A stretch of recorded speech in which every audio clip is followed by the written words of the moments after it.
Deep. It's a shorthand for substance in house music, applied to everyone from Disclosure to Fred P. It's used to describe anything from classic house to a modern variant that's been embraced far beyond the underground. This broad usage of the term leads to confusion.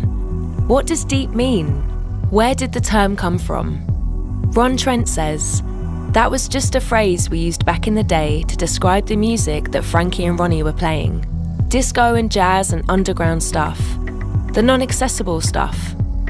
But one man's musical innovation took these sounds and feelings and channeled them into house music. Larry Heard, that's the guy right there. In fact, we can almost say we're all doing his music. If you're making modern stuff, 'cause he was the first to do the acid stuff and do the quote-unquote deep stuff, and everybody bit after that. In this video, we'll examine the musical developments that made Larry Heard a game-changing house producer. It's these innovations that make his music feel fresh and timeless today, 35 years into his career. The moment that I met you, I knew that you would be special in my life. When Larry Heard made his first house track, Mystery of Love, in 1984, he wasn't even sure what house music was. He started out as a drummer in 1977, playing covers and prog rock. But he felt creatively stifled, and his musical ideas weren't taken seriously. I don't think it's really all that customary for the drummer to have creative ideas. They just play the beat. So I left the last band that I was in and bought myself a synthesizer and a drum machine. One of the guys on the block said that it sounded like the music they played at the warehouse.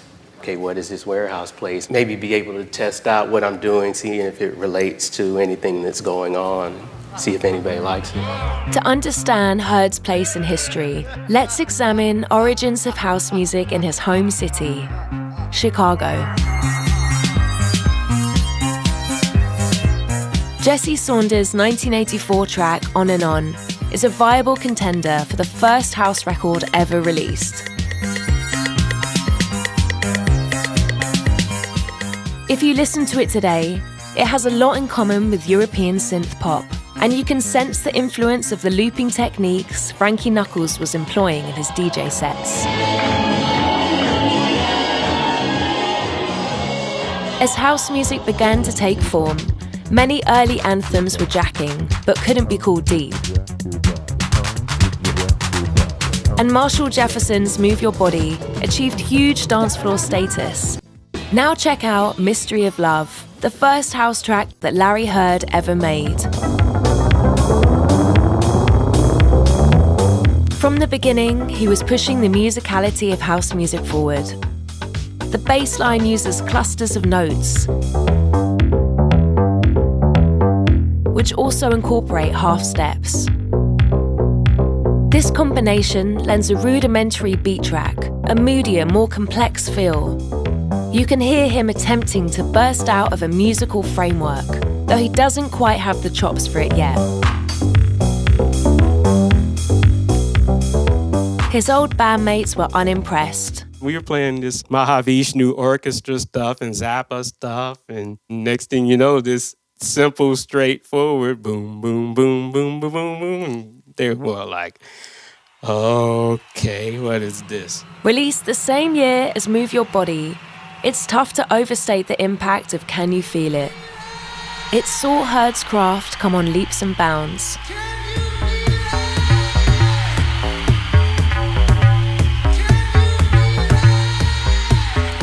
Heard hand-played the bass line, and he introduced a series of minor seventh chords that opened up a world of possibility for house music.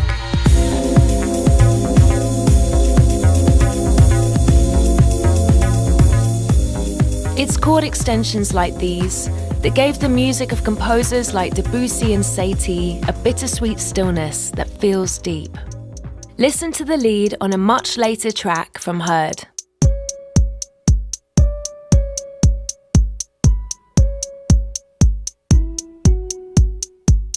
And note the similar feeling in Satie's Gymnopédie No. 1.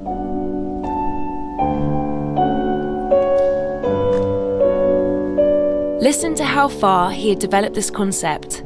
Just a few years after, Can You Feel It? Though the East Coast had its own movement, pioneered by the likes of Boyd Jarvis and perfected later on by the Burrell brothers, for the most part, other dance producers were following Heard's musically sophisticated lead.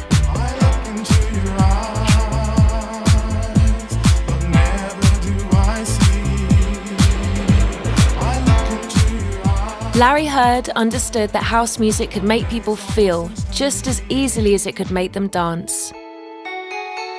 His innovations expanded the possibilities of house music, introducing a musical and emotional complexity that allowed it to stand alongside jazz, disco, and R&B, encouraging other producers to experiment with mood and tempo.